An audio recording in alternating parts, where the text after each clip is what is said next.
more than 36,000 junior doctors will begin a 3-day walkout this morning, the longest-running strike action by junior doctors ever.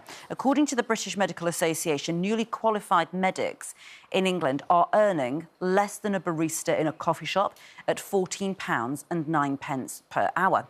Let's join Pip Thompson, who's outside the Queen Elizabeth Hospital in Birmingham. It's one of those days where you sort of gasp at the reality of this, actually, because if you were to be taken ill today, well, what would you face when you came into hospital?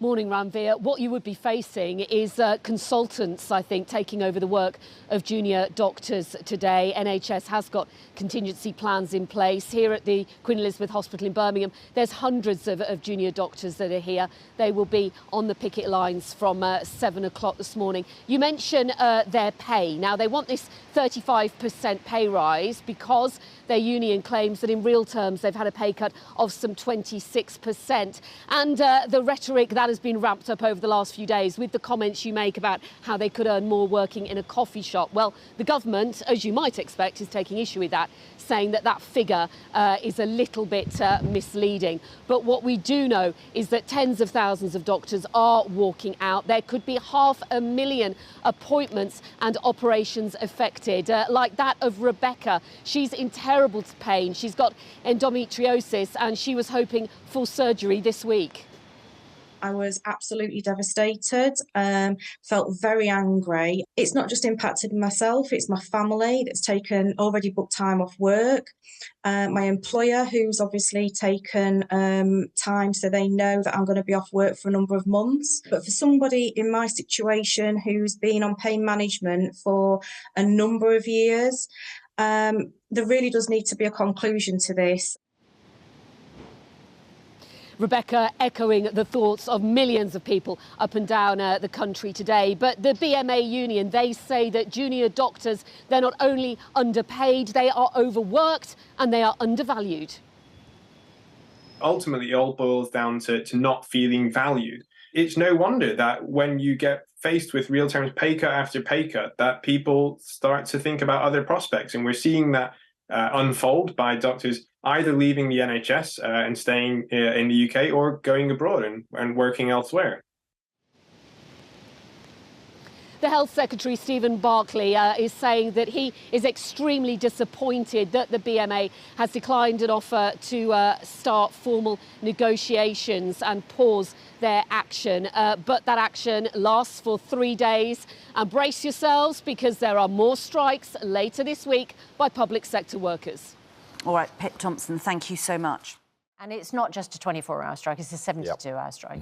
And God forbid you need to use A&E today or you have an operation that has been rescheduled again or you're having a baby anytime in the next 72 hours. Now, enormous sympathy for people who feel like they've had a real terms pay cut, but honestly, you don't want A&E to be in any way compromised anymore, do you? No, you don't. But if you're a junior doctor and you've seen your pay in real terms go down by 35%, more than a third in the last decade and a little bit, then you're going to get fed up if the government keeps saying, no, you've got to tighten your belt, off you go. And you can see inflation, what's still 10.1%. No, I think we saw progress. Nurses' strikes have been suspended. Ambulance strikes have been suspended. There are talks around there.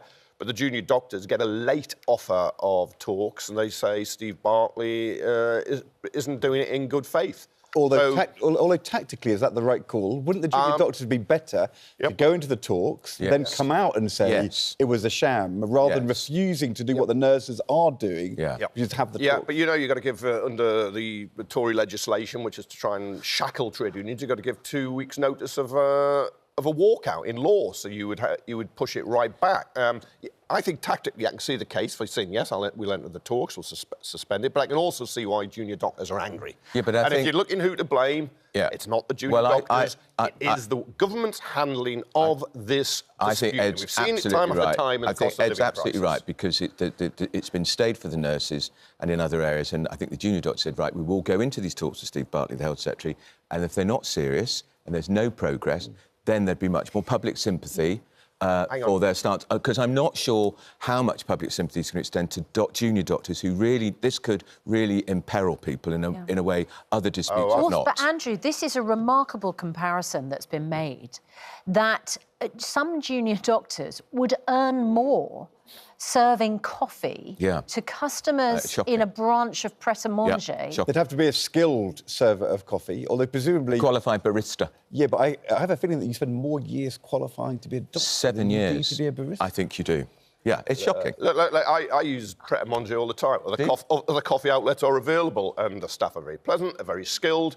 But I suspect they would not compare what they do to life and death decisions every day under intense Yes, I'm not for a moment downgrading the skills of a barista. We're talking about doctors, and we're talking about the chances that doctors might leave their jobs and go and do better paid jobs which aren't saving lives. And one of the big problems with the NHS is retention of highly qualified doctors. We think in the budget there's going to be big moves on this, such as things to do with pension caps and all that sort of thing, to try and encourage doctors to stay in.